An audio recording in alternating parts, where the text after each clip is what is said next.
இது கர்த்தர் உண்டு பண்ணின நாள், இதிலே களிகூர்ந்து மகிழ கடவோம். வருத்தப்பட்டு பாரம் சுமக்கிறவர்களே, நீங்கள் எல்லாரும் என்னிடத்தில் வாருங்கள், நான் உங்களுக்கு இளைப்பாறுதல் தருவேன். மத்தேயு 11:28. இன்றைக்கு நாம் 2 காரியங்களை குறித்து சிந்திக்க போறோம். பணமா, சமாதானமா? இந்த உலகத்தில் வாழும் அநேக ஜனங்கள் பணம் இருந்தால் போதும், நம்முடைய வாழ்க்கையில் எல்லாம் கிடைத்துவிடும் என்று நினைக்கிறார்கள். இதை கேட்கும் உங்களிடத்தில் நான் ஒரு கேள்வி கேட்க விரும்புகிறேன். பணம் இருந்தால் எல்லாம் கிடைத்து விடுமா? இல்லை.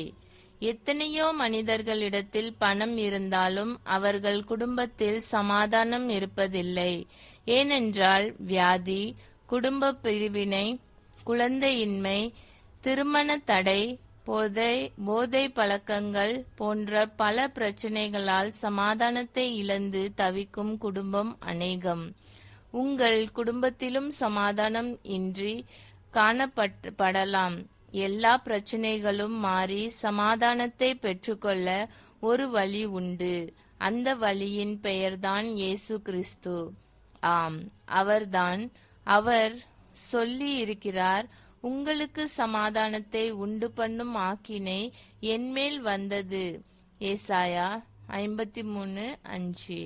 இந்த இயேசுவை நோக்கி, இயேசுவே, என் இருதயத்தில் ஒரு சமாதானத்தை தாரும் என்று சொல்லி கேட்கும்போது அவர் நிச்சயமாகவே உங்கள் கவலைகளை மாற்றி சமாதானத்தை தருவார். இயேசு உங்களை நேசிக்கிறார். நாம் எல்லோரும் ஜெபிப்போம்.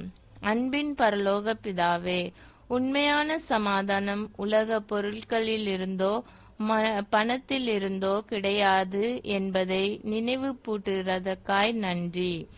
இயேசுவே, எங்கள் பாவங்களுக்காக நீர் காயமடைந்தீர், எங்கள் சுமைகள் சிலுவையில் சுமந்தீர், எங்களுக்கு சமாதானம் கொடுக்கும்படி நீர் சிலுவையை ஏற்றுக்கொண்டீர்.